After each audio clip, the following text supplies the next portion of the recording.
So the first thing that I want to show you how to do is casting a simple silicone mold. Silicone molds are really good to use with Isomalt because Isomalt will not stick to them once it's cool, so you don't need to grease it, you don't need to powder it, nothing. You can also use a metal mold or a hard candy plastic mold as well, but you want to make sure that they are high heat and you grease them with a little bit of cooking spray before you use it. This is one of my Simi Cakes line of molds, and it's just a bunch of little brooches here, so I'm going to pour all of these using my Isomalt. You have to remember when working with Isomalt that it is very, very hot. It can cause burns if it touches your skin, so I highly recommend wearing gloves and being very careful whenever you're working with Isomalt. But remember, if you bake cakes or cook with a stovetop, you're used to being careful around heat. Just be extra cautious and don't forget to wear your gloves. So I just let my Isomalt settle so it's nice and flat, and I'm just going to fill in the cavities of each one of the molds.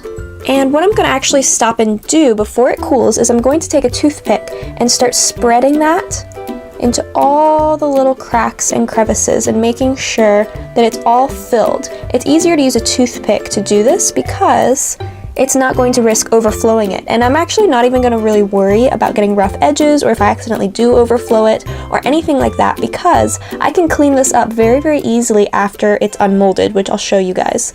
So I'm just going to make sure that the whole cavity is filled and then continue pouring all of my molded pieces.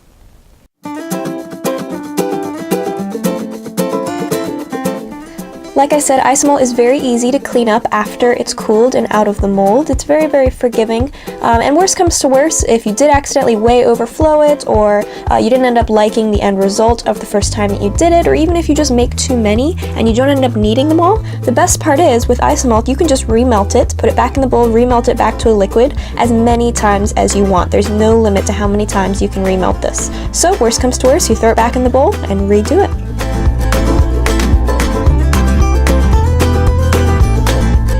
Now that I have all of my mold cavities filled here, I'm just going to go over the entire thing using my little chef's torch to pop any bubbles that may have lingered on the backs of my pieces.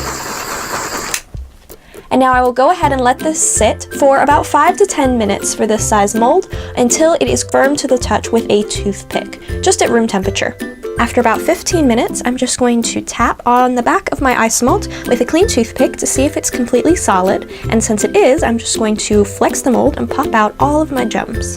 So you can see my gems look very, very pretty right now, but there is still a couple little rough edges on it, so all I'm going to do is flip it over and clean those up. So I put it face down on my silicone mat and just torch around the edges to melt away any excess and smooth it over.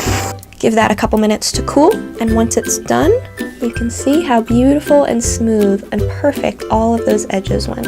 Isomalt accents are perfect for decorations on cakes, cake toppers, medallions, or cupcake toppers or dessert toppers. To attach these pieces onto your cake, you can either just spread a little bit of liquid Isomalt onto the back of the brooch and attach it directly on to your fondant cake, or if you're using a buttercream cake or you want a little bit of extra support if your piece especially is heavy, you can dip a toothpick in some liquid Isomalt or a wire and attach it directly to the back of your Isomalt piece, and that way it gives you something to insert into your cake.